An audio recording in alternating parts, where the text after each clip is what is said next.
Bonjour. Aujourd'hui, nous quittons la Russie et notre cher Tchekhov pour revenir en France, vers notre bon Jean de La Fontaine, qui, par les deux fables que je vais vous lire, nous donne peut-être quelques conseils de prudence, vu la situation que nous vivons. La belette entrait dans un grenier. Damoiselle Belette, au corps long et fluet, entra dans un grenier par un trou fort étroit. Elle sortait de maladie. Là, vivant à discrétion, la galante fit cher lit, mangea, rongea. Dieu sait la vie et le lard qui périt en cette occasion. La voilà pour conclusion grasse et m'afflue, rebondit. Au bout de la semaine, ayant donné son sou, elle entend quelque bruit, veut sortir par le trou, ne peut plus repasser et croit s'être méprise. Après avoir fait quelques tours, c'est, dit-elle, l'endroit, me voilà bien surprise. J'ai passé par ici depuis 5 ou 6 jours. Un rat, qui la voyait en peine, lui dit: Vous aviez lors la panse un peu moins pleine. Vous êtes maigre entrée, il faut maigre sortir. Ce que je vous dis là, l'on le dit à bien d'autres, mais ne confondons point par trop approfondir leurs affaires avec les vôtres. Le chat et un vieux rat. J'ai lu chez un conteur de fables qu'un second Rodillard, l'Alexandre des chats, l'Attila, le fléau des rats, rendait ces derniers misérables.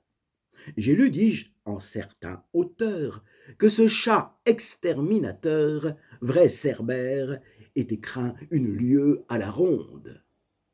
Il voulait de souris dépeupler tout le monde. Les planches qu'on suspend sur un léger appui, la mort aux rats, les souricières, n'étaient que jeux au prix de lui. Comme il voit que, dans leur tanière, les souris étaient prisonnières, qu'elles n'osaient sortir, qu'il avait beau chercher, le galant fait le mort. Et du haut d'un plancher se pend la tête en bas. La bête scélérate, à de certains cordons, se tenait par la patte.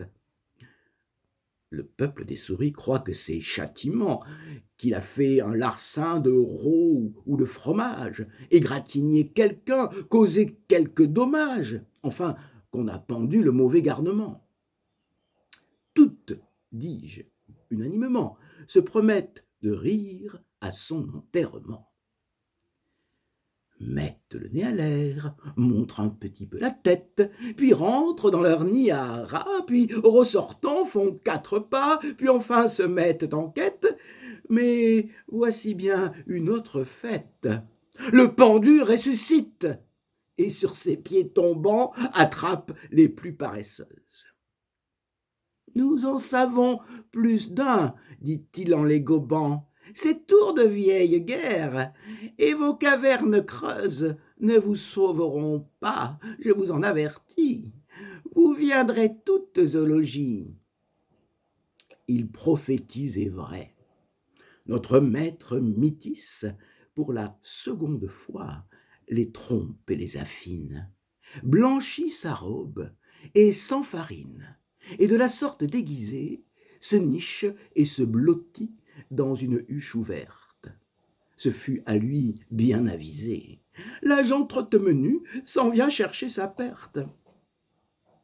Un rat, sans plus, s'abstient d'aller flairer autour. C'était un vieux routier. Il savait plus d'un tour. Même, il avait perdu sa queue à la bataille. Ce bloc enfariné ne me dit rien qui vaille, s'écria-t-il de loin au général des chats. Je soupçonne dessous encore quelques machines.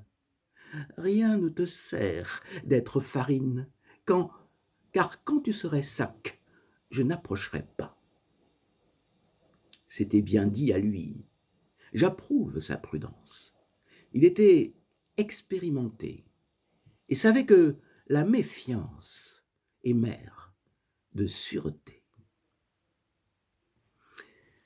Voilà, excellente journée à vous, à bientôt.